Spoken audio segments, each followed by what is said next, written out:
Tafsir surat ke-90 Surat Al-Balad. Surat Makkiyah, 20 ayat, diturunkan setelah surat Qaf. A'udzubillahi minasyaitonirrajim. Bismillahirrahmanirrahim. La uqsimu bihadzal balad. Tidak, aku benar-benar bersumpah dengan kota ini. Wa anta hillum bihadzal balad. Dan kamu bertempat di kota ini.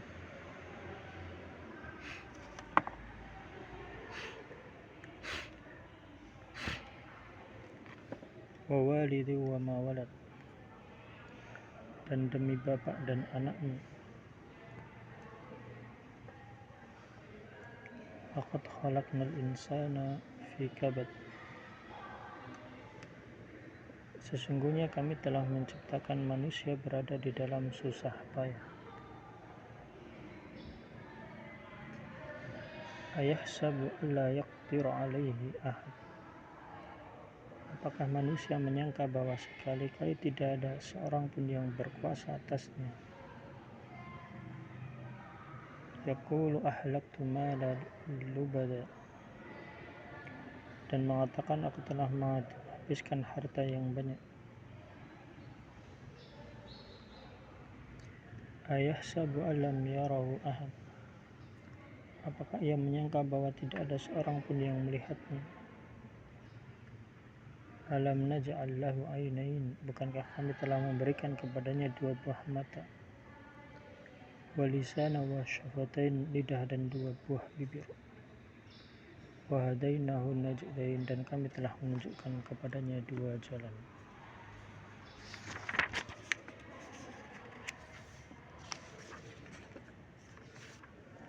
Tidak, aku benar-benar bersumpah dengan kota ini. Kata tidak di sini merupakan penolakan terhadap orang-orang kafir. Aku benar-benar bersumpah dengan kota ini, yaitu aku bersumpah dengan kota Makkah. Dan kamu bertempat di kota ini dalam keadaan halal, tidak dalam keadaan ihram.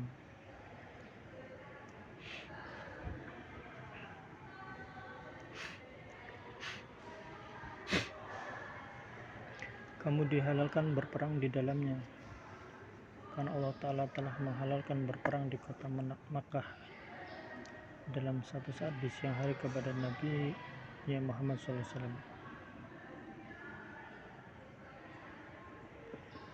Hal ini telah ditegaskan dalam hadis. Negara ini telah diharamkan oleh Allah ketika menciptakan langit dan bumi, maka ia tetap haram dengan pengharaman yang telah ditetapkan oleh Allah sampai hari kiamat. Pohonannya tidak boleh ditebang, tanamannya yang masih tumbuh tidak boleh dicabuti. Hanya saja dihalalkan bagiku berperang di sana suatu saat di siang hari saja. Dan pada hari ini pengharamannya telah berlaku sebagaimana diharamkan hari kemarin. Ketahuilah, hendaknya orang yang hadir pada hari ini memberitahukan kepada yang tidak hadir. Bila ada seorang yang membolehkan berperang hanya karena Rasulullah SAW sendiri pernah berperang, maka katakanlah sesungguhnya Allah telah mengizinkan kepada Rasulnya dan tidak mengizinkan kepada yang lain. Dan demi bapak dan anaknya, yang dimaksud bapak di sini adalah Adam, sedangkan anaknya adalah putranya sendiri. Penafsiran inilah yang menjadi pegangan Mujahid dan beberapa orang yang satu pandangan dengan beliau. Ini merupakan pendapat yang benar dan kuat, karena setelah Allah Ta'ala bersumpah dengan ibu semua negeri berupa tempat yang didiami, maka Allah melanjutkan dengan menyebutkan orang yang mendiaminya, yaitu Adam alaihissalam, nenek moyang umat manusia dan anak cucunya.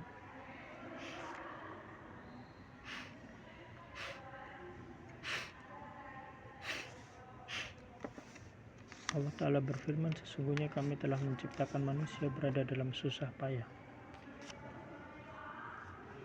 dan berbagai urusan yang sangat membayahkan dan memberatkan. Ada yang mengatakan kabat artinya tertancap kokoh, al-kabat lurus tegak. kami Allah telah menciptakan manusia dengan tegak lurus dan kokoh. Allah Ta'ala berfirman, apakah manusia menyangka bahwa sekali-kali tidak ada seorang pun yang berkuasa atasnya? Tidak ada yang menanyakan tentang harta kekayaannya, dari mana ia mendapatkan dan kemana ia membelanjakan. Allah Ta'ala berfirman dan mengatakan, aku telah menghabiskan harta yang banyak. Apakah ia menyangka bahwa tidak ada seorang pun yang melihatnya? Apakah ia mengira Allah tidak melihatnya? Allah Ta'ala berfirman, bukankah kami telah memberikan kepadanya 2 buah mata yang ia pakai untuk melihat, lidah untuk berbicara dan mengungkapkan isi hati, dan 2 buah bibir yang dapat membantunya dalam berbicara, memakan, dan untuk mempercantik wajah dan mulutnya. Nabi Muhammad SAW bersabda, Allah telah berfirman, hai Bani Adam, sesungguhnya aku telah memberikan nikmat padamu dengan kenikmatan yang banyak yang tidak sanggup kamu hitung jumlahnya dan tidak akan mampu kamu syukuri. Di antara nikmat yang telah aku anugerahkan kepadamu itu adalah 2 mata untuk melihat, dan aku jadikan pula bagi kedua mata itu penutupnya. Maka lihatlah dengan kedua matamu itu sesuatu yang telah aku halalkan padamu. Jika engkau melihat sesuatu yang telah aku haramkan padamu, kepejamkan kedua matamu. Telah menjadikan bagimu lidah dan aku jadikan pula bagi penutupnya. Maka berbicaralah dengan sesuatu yang telah aku perintahkan, aku halalkan. Bila disadarkan padamu sesuatu yang diharamkan, tutuplah lidahmu. Telah menciptakan bagimu farji dan aku telah menjadikan pula bagimu aurat penutup. Gunakanlah farjimu pada sesuatu yang telah aku halalkan padamu.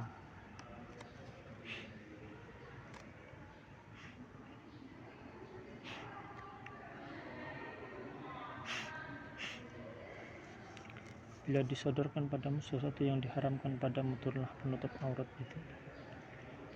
Hai Ibnu Adam, sesungguhnya kamu tidak akan mampu menanggung amarahku dan tidak kuasa menahan siksaku.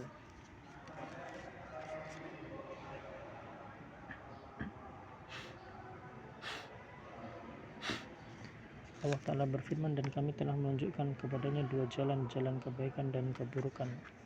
Sebagaimana firman-Nya, sesungguhnya kami menunjukkan jalan kepadanya, maka ia bisa menjadi orang yang bersyukur atau menjadi orang yang kufur.